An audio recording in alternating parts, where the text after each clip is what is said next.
नमस्कार, स्वागत है एक बार फिर से आपका जी हेल्प के ऑनलाइन प्लेटफॉर्म पे। आज हम शुरू करने जा रहे हैं जुलाई माह की क्रोनोलॉजी। बीच में एक गैप रहा, लेकिन जो भी क्रोनोलॉजी है जनवरी से लगा के और जुलाई तक, उसको हम बहुत जल्द एक साथ कवर करेंगे। जो 6 महीने का पूरा सिस्टम है उसको एक साथ करेंगे, आप निश्चित रहें। आज हम जुलाई माह से शुरू करते हैं।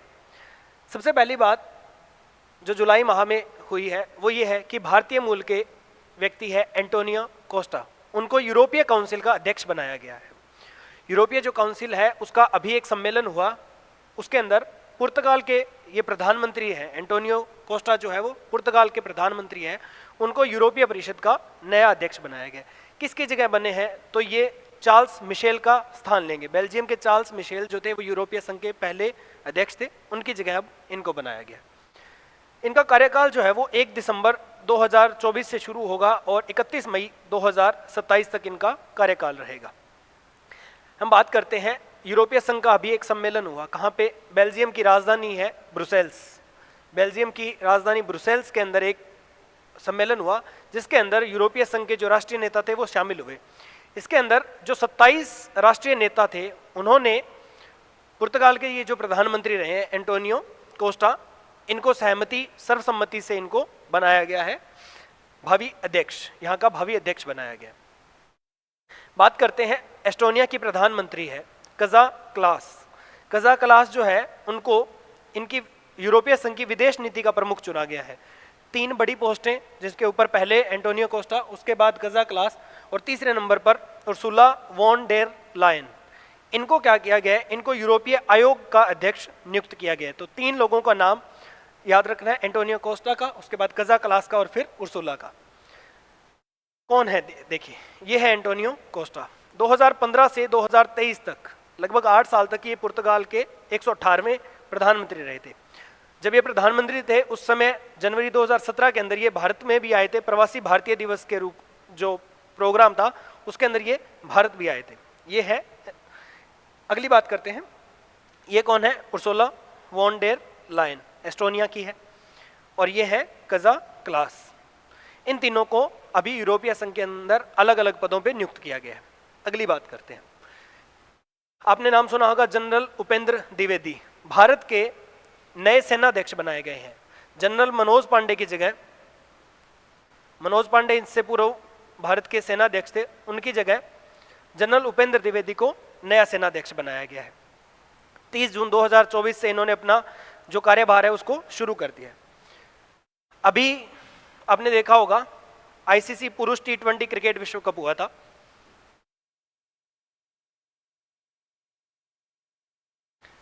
इस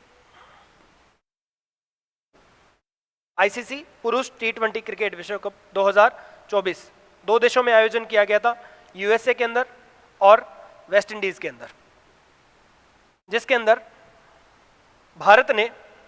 भारत इसमें विजयी रहा था। दक्षिण अफ्रीका को हराया था फाइनल में। दक्षिण अफ्रीका को हराकर भारत जो है वो T20 विश्व कप 2024 को जीता था। कौन सी बार? तो भारत ये विश्व कप दूसरी बार जीता। इससे पूर्व 2007 में भी जब पहला संस्करण हुआ था उसको भी भारत ने जीता था, और अफ्रीका को हरा के इस बार दूसरी बार जीता है। अगली बात करते हैं, शेफाली वर्मा भारतीय क्रिकेटर है, ओपनर है, जिन्होंने ऑस्ट्रेलिया की एनाबेल सदरलैंड जो है उनको पीछे छोड़ते हुए क्रिकेट के अंदर, टेस्ट क्रिकेट के अंदर सबसे तेज दोहरा शतक बनाया है। अभी 194 गेंदों के अंदर इन्होंने दोहरा शतक बनाया, और ये अभी विमेन्स क्रिकेट के अंदर सबसे तेज दोहरा शतक बनाने वाली महिला खिलाड़ी है। अगली बात करते हैं, G7 शिखर सम्मेलन हुआ। G7 एक समिट ग्रुप है, अलग अलग विश्व के अंदर अलग अलग ग्रुप बने हुए हैं, जिसके अंदर भारत भी बहुत सारे देशों के अंदर, बहुत सारे ग्रुप्स के अंदर शामिल है। जैसे दक्षेश शार्क जिसको बोलते हैं, नाटो है, G7 है, G4 है। तो G7 का अभी शिखर सम्मेलन आयोजन किया गया। कहाँ पे किया गया? तो इटली ने इस बार अध्यक्षता की थी, और वहाँ की एक जगह अपुलिया के बोर्गो एगानजिया, कसानो के अंदर, आपको याद रखना है कसानो इटली के अंदर G7 का आयोजन किया गया। कौन कौन से देश शामिल है इसमें? Canada, France, Germany, Italy, Japan, UK और यूएस। ये 7 देश इसके अंदर शामिल है। इस सम्मेलन के अंदर 11 देशों को भी बुलाया गया। जो विकासशील जो देश हैं जिसके अंदर भारत भी शामिल है, उन देशों को भी बुलाया गया। जब भी ऐसे समिट होते हैं तो और देश जो होते हैं उनको भी बुलाया जाता है, जिसमें भारत भी शामिल हुआ था। अगली बात करते हैं, कोझिकोड कहाँ पे है? केरल के अंदर है। किस लिए चर्चा में है? तो यूनेस्को जो है, यूएन का एक डिपार्टमेंट है यूनेस्को, उसी के अंडर काम करता है, उसने भारत का पहला साहित्य शहर घोषित किया है कोझिकोड को। कारण क्या है कि इस शहर के अंदर 500 से ज्यादा लाइब्रेरीज है। कोझिकोड केरल के अंदर 500 से ज्यादा लाइब्रेरीज है, इसीलिए इसको भारत का प्रथम साहित्य शहर घोषित किया गया है।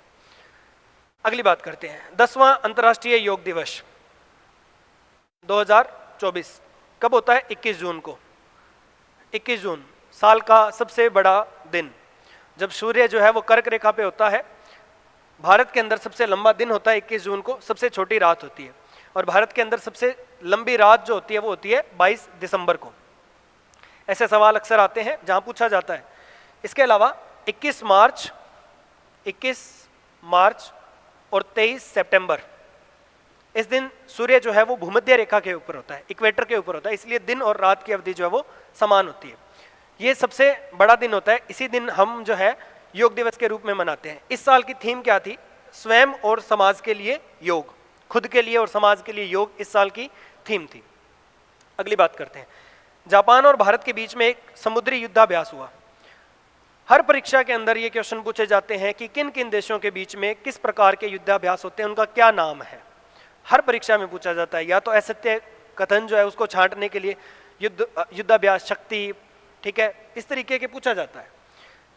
भारत और जापान के बीच जो हुआ उसका नाम है जिमेक्स 24, 2024 में हुआ है, इसीलिए 24। जिमेक्स 24 का 8वां संस्करण हुआ है। कहाँ पे? तो जापान का एक शहर है योकोसुका। योकोसुका के अंदर जापान इस बार होस्ट था। एक साल भारत में होता है, एक साल जापान में होता है, इस तरीके से। जिमेक्स का संबंध किससे है? तो भारत और जापान से। कौन सी सेना से? तो समुद्री, नेवल से। अगली बात करते हैं, सुड सोधुन जग अंगने। क्या है सुड सोधुन जग अंगने? एक कविता संग्रह है। राजस्थान की सोनाली सुथार, उनको राजस्थानी भाषा का साहित्य अकादमी युवा पुरस्कार प्रदान किया गया है इस कविता संग्रह के लिए। क्या नाम है? सुड सोधुन जग अग्ने। किसकी है? सोनाली सुथार की है। इनको राजस्थान साहित्य अकादमी का बाल पुरस्कार दिया गया, युवा पुरस्कार, सॉरी। अगली बात करते हैं, देवेंद्र कुमार राजस्थान से संबंधित है। इनको हिंदी भाषा के लिए 2024 का साहित्य अकादमी बाल साहित्य पुरस्कार दिया गया है। इनकी पुस्तक का नाम पूछा जा सकता है, तो पुस्तक का नाम है 51 बाल कहानियां। 51 बाल कहानियां, संबंध राजस्थान से, नाम है देवेंद्र कुमार, और इनको साहित्य अकादमी का बाल साहित्य पुरस्कार दिया गया है 2024 के लिए। अगली बात करते हैं, फ्रैंक डकवर्थ। यदि आप क्रिकेट देखते हैं तो आपने सुना होगा DLS, Duckworth Lewis system. Cricket के अंदर जब दो टीमों के बीच में मैच चल रहा है और अगर बारिश हो जाती है और उसके बाद भी मैच अगर वापस किसी हालात में शुरू होता है तो डीएलएस सिस्टम जो है वो लागू किया जाता है। उसके आधार पे रनों का, ओवर को चेंज कर दिया जाता है, टारगेट चेंज कर दिया जाता है, उसे डीएलएस कहते हैं। इसको आविष्कार करने वाले जो थे डकवर्थ लुईस स्टर्न, उस नियम के जो सह आविष्कारक थे, एक तो ये थे और इनके साथ इनके एक दोस्त थे, उन दोनों ने मिलके इस नियम को जो है लागू किया था। इसमें अलग अलग इन्होंने क्राइटेरियाज डिसाइड किए थे, कितनी विकेट होती है उसके अनुसार कितने ओवर बचे हैं, कितने रन बनाने हैं, उसको डिसाइड किया जाता है। तो इनका हाल ही में निधन हुआ। किससे संबंध है? तो डीएलएस नियम से। अगली बात करते हैं, यूक्रेन शांति शिखर सम्मेलन 15-16 जून 2024 को इसको आयोजन किया गया। कहाँ किया गया?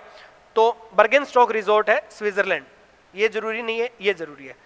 यूक्रेन शांति शिखर सम्मेलन का आयोजन कहाँ किया गया? स्विट्जरलैंड के अंदर किया गया। कब? 15-16 जून 2024 को।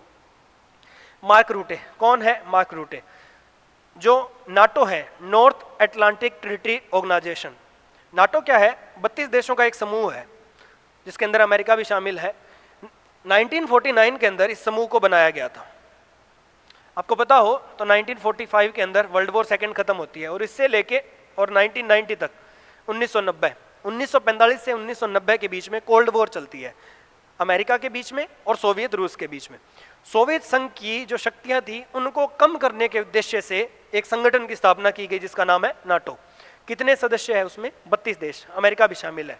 अभी जब इसमें क्या होता है कि नाटो के तहत जो भी देश है उन पे अगर कोई हमला करता है तो ये सारे देश उसकी हेल्प करेंगे। अभी यूक्रेन के जो युद्ध, यूक्रेन और रशिया का युद्ध है, उसमें भी नाटो ने अहम भूमिका निभाई थी। इसके नए महासचिव बनाए गए, किसको बनाया गया? तो मार्क रूटे को। अगली बात करते हैं, विनोद गनात्रा। कौन है विनोद गनात्रा? एक फिल्म प्रोड्यूसर है, एक फिल्म प्रोड्यूसर है ये, जिनको दक्षिण अफ्रीका का प्रतिष्ठित Nelson Mandela life time achievement award दिया गया। नेल्सन मंडेला जो थे राष्ट्रपति थे, पहले अश्वेत राष्ट्रपति थे अफ्रीका के, उन्हीं के नाम पे एक अवार्ड है जिसका नाम है Nelson Mandela life time achievement award. पहले भारतीय है विनोद गनात्रा जो है, वो फर्स्ट इंडियन है जिनको ये अवार्ड दिया गया। ये एक फिल्म प्रोड्यूसर है। अगली बात करते हैं, वैश्विक ऊर्जा संक्रमण सूचकांक कि कौन सा देश कितनी ऊर्जा संक्रमित करता है, कितनी बचाता है, उसके ऊपर एक रिपोर्ट है जिसके अंदर पहला स्थान जो है वो स्वीडन को मिला है, और सबसे अंत में कांगो, एक अफ्रीकी देश है कांगो, वो सबसे लोएस्ट है। इंडिया की इसमें क्या सिचुएशन रही है? तो भारत इसमें 63rd नंबर पे है, 63वें नंबर पे भारत रहा है। अगली बात करते हैं, ILO अंतर्राष्ट्रीय श्रम संगठन, इंटरनेशनल लेबर ऑर्गेनाइजेशन जो है, उसका अंतर्राष्ट्रीय श्रम सम्मेलन जो है उसका 112वां सत्र 3 से 14 जून को हुआ। कहाँ पे? स्विट्जरलैंड के अंदर एक जगह है जिनेवा, जिनेवा जहाँ पे बहुत सारे अलग अलग जो UN के जो डिपार्टमेंट है उनका मुख्यालय भी है, जैसे WHO का है। तो जिनेवा के अंदर ILO का इस साल का 112वां सत्र का आयोजन किया गया है। अगली बात करते हैं, the golden grade. Golden grade क्या है? 18वां जो अभी मुंबई अंतर्राष्ट्रीय मुंबई फिल्म महोत्सव हुआ था, उसके अंदर इसको सबसे अच्छी, ये एक डॉक्यूमेंट्री मूवी है, एक डॉक्यूमेंट्री है जिसको अंतर्राष्ट्रीय श्रेणी में गोल्डन कोच पुरस्कार दिया गया है। गोल्डन कोच पुरस्कार दिया गया है एक डॉक्यूमेंट्री को, नाम है द गोल्डन ग्रेड। अगली बात करते हैं, सिप्री। हमने पीछे भी एक बार बात की थी सिप्री की। क्या है? Stockholm International Peace Research Institute. कहाँ की है ये? स्वीडन की है, स्वीडन की राजधानी स्टॉकहोम। वहाँ पे एक ऑर्गेनाइजेशन है जिसका नाम है सिप्री। इसने अपनी एक रिपोर्ट दी और उस रिपोर्ट में ये बताया है कि वर्तमान में भारत के पास 172 न्यूक्लियर बॉम्ब्स हैं, 172 परमाणु हथियार भारत के पास है। अगली बात करते हैं, श्रीजा अकुला और अर्चना कामत काफी चर्चा में रहते हैं, टेबल टेनिस प्लेयर है। अभी इनकी जोड़ी ने नाइजीरिया के अंदर लागोस में एक चैंपियनशिप होती है, नाम है वर्ल्ड टेबल टेनिस WTT, उसका महिला युगल खिताब जो है इस जोड़ी ने जीता है। नाम याद रखना है, श्रीजा अकुला और अर्चना कामत। किस खेल से संबंध है? TT से, टेबल टेनिस से। अगली बात करते हैं, डेविड चार्बोन्यू और सारा सीगर। इनको एस्ट्रोफिजिक्स जो होता है, खगोल भौतिकी जो है, उसके अंदर अपना योगदान देने के लिए इनको कावली पुरस्कार दिया गया है। इनको कावली पुरस्कार दिया गया। तो किससे संबंध है? एस्ट्रोफिजिक्स से। नाम डेविड चार्बोन्यू और सारा सीगर। नेक्स्ट बात, बोइंग USA की एक कंपनी है, एस्ट्रोनॉट्स को भेजती है, जैसे नासा है, जैसे इसरो है, वैसे ये प्राइवेट कंपनी है बोइंग। इन्होंने अपना एक स्टारलाइनर अंतरिक्ष यान है, उसके पहले चालक दल के उड़ान परीक्षण में 2 लोगों को भेजा है, बुच विल्मोर और सुनीता विलियम्स, भारतीय मूल की सुनीता विलियम्स। आपने सुना होगा अभी हाल फिलहाल में सुनीता विलियम्स, और ये बहुत ज़्यादा चर्चा में है। क्यों? क्योंकि पिछले 52 दिनों से ये लोग वहाँ फंसे हुए हैं, अभी तक इनके बारे में कोई खबर नहीं लगी है। अभी भी ये इसी प्लेन के अंदर है, इसी ये जो चालक दल जो परीक्षण चल रहा है उसके अंदर है। इनको अंतर्राष्ट्रीय अंतरिक्ष स्टेशन पे भेजा गया था, कब? 5 जून 2024 को, और आज 5 अगस्त हो चुकी है, 5 अगस्त हो चुकी है। लगभग पिछले 2-2.5 महीनों से ये लोग अभी भी वहाँ पे हैं। तो किस कंपनी से है? बोइंग। नाम बुच विल्मोर और सुनीता विलियम्स। नीरज चोपड़ा भारत के जेवलिन थ्रोअर है, भाला फेंक प्रतियोगिता के अंदर, जिन्होंने भारत को पिछली बार गोल्ड दिलवाया था ओलंपिक्स के अंदर।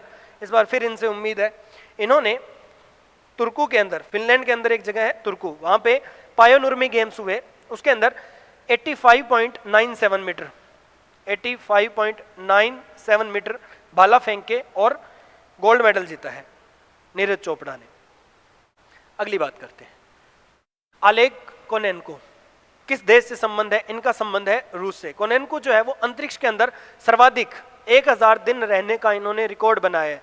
क्वेश्चन पूछा जा सकता है किस देश से संबंधित है? तो रूस से संबंधित है। अगली बात करते हैं, वैश्विक लैंगिक अंतराल report, world gender discrimination report जो है उस पर बात करते हैं।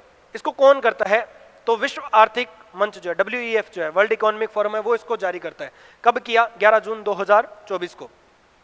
सबसे ऊपर कौन सा देश रहा? तो इसमें रहा आइसलैंड सबसे ऊपर। भारत जो है टोटल इसमें कितने देश थे? 146। उसमें भारत जो है वो अब 2 स्थान नीचे आ गया। 2023 में भारत का स्थान इसमें 127वां था, जबकि 2024 में भारत का स्थान हो गया 129वां। सबसे ऊपर है आइसलैंड और 146 देशों की रैंकिंग में भारत का स्थान 129 नंबर पे है 2024 में। अगली बात करते हैं, राहुल गांधी कांग्रेस के नेता, जो 18वीं लोकसभा है उसके अंदर इनको नेता प्रतिपक्ष चुना गया है। आपको याद हो तो पिछली जो 2 लोकसभा रही है 16वीं और 17वीं, उसके अंदर नेता प्रतिपक्ष कोई था ही नहीं, विपक्ष थी नहीं, लेकिन इस बार राहुल गांधी जो है वो नेता प्रतिपक्ष रहेंगे लोकसभा के अंदर, 18वीं लोकसभा। अग्निकुल कॉस्मोस ये क्या है? देखिए, अंतरिक्ष स्टार्टअप है जिसने वर्ल्ड का जो पहला 3D प्रिंटेड इंजन वाला एक अग्निबाण शॉर्टेड 01 मिशन का नाम है अग्निबाण शॉर्टेड 01 मिशन, उसको अंतरिक्ष के अंदर इन्होंने प्रक्षेपित किया है अभी। तो कैसा है? अंतरिक्ष स्टार्टअप है, विश्व का पहला है जिसमें 3D प्रिंटेड है। कहां से संबंधित है? तो भारत से। नाम क्या है? अग्निकुल कॉस्मोस।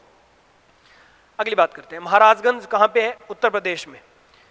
किस लिए इसको चर्चा में रहा है? जो गिद्ध हैं उनकी जो एशियन किंग प्रजाति है उसको बचाने के लिए विश्व का पहला संरक्षण और प्रजनन केंद्र स्थापित किया गया है। कहां पे किया गया है? उत्तर प्रदेश के महाराजगंज के अंदर इसको किया गया है। अगली बात करते हैं, साधो जग दर्शन मेला। सीधा क्वेश्चन आ जाएगा, इसका संबंध कहां से है? तो इसका संबंध जो है वो उत्तर प्रदेश से है। लखनऊ उत्तर प्रदेश के अंदर एक 3 दिवसीय महोत्सव है। नाम क्या है? साधो जग दर्शन मेला। कहां पे आयोजित किया गया है? लखनऊ उत्तर प्रदेश में। संज्ञान क्या है? एक ऐप है जिसको 1 जुलाई 2024 से लागू किया गया है। ये किस लिए? जो आपने सुना होगा 3 नए हमने कानून लागू किए, जो पुराने ब्रिटिश काल से चलते आ रहे जो कानून थे उनको बदल दिया गया। भारतीय न्याय संहिता जो साक्ष्य है उनके लिए 3 नए कानून लागू किए गए। उनको जानने के लिए इस संज्ञान ऐप को, संज्ञान में आना, कानूनी भाषा में संज्ञान लेना, किसी चीज की जानकारी लेना, उसी के नाम पे एक ऐप लागू किया गया, नाम है संज्ञान। रुद्रम 11 क्या है?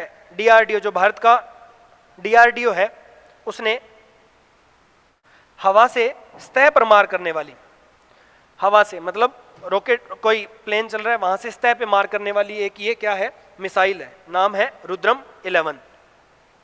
अगली बात करते हैं, फ्रेंच ओपन संबंध किस खेल से? बहुत बार ऐसे ही क्वेश्चन आ जाता है। लॉन टेनिस जो होता है, टेनिस से इसका संबंध है, जिसके अंदर पुरुष एकल वर्ग में स्पेन के कार्लोस अल्काराज जो है, कार्लोस अल्काराज इसमें विजेता रहे, और महिला वर्ग के अंदर पोलैंड की विश्व की अभी नंबर 1 रैंक इगा स्वियाटेक, इन्होंने महिला एकल का खिताब जीता है। किसमें? फ्रेंच ओपन में। अगली बात करते हैं, एक पेड़ मां के नाम एक मुहिम है, कब चलाई गई? विश्व पर्यावरण दिवस कब आता है? पिछली बार 2nd ग्रेड में पूछा गया क्वेश्चन, कब आता है? 5 जून को। 5 जून को एक अभियान चलाया गया, एक पेड़ मां के नाम। अगली बात करते हैं, क्लोडिया शेनबॉम कौन है? एक उत्तरी अमेरिकी देश है, नाम है मैक्सिको, छोटा सा एक देश है मैक्सिको, वहां की ये पहली महिला राष्ट्रपति बनी है, पहली महिला राष्ट्रपति बनी है। कौन? Claudia Sheinbaum. अभी 2 जून 2024 को इनको निर्वाचित किया गया। तो ये पूरी की पूरी जो खबरें थी वो जुलाई माह की थी, ये जुलाई माह का ओवरव्यू था। धीरे धीरे हम आगे और जो पार्ट है, अंतर्राष्ट्रीय परिदृश्य है, राष्ट्रीय परिदृश्य है, उसको भी कवर करेंगे। इससे पूर्व जो भी हमारी चीज़ें छूट गई है अब तक, किसी कारणवश जो क्लासेस नहीं हो पाई जून की, या उसको हम एक साथ पूरी की पूरी क्लासेस को कवर करेंगे। जनवरी से लगा के और जून तक की सारी जो क्रोनो है उनको एक साथ हम कवर करेंगे। आज के लिए इतना ही, मिलते हैं अगली क्लास में, तब तक के लिए धन्यवाद।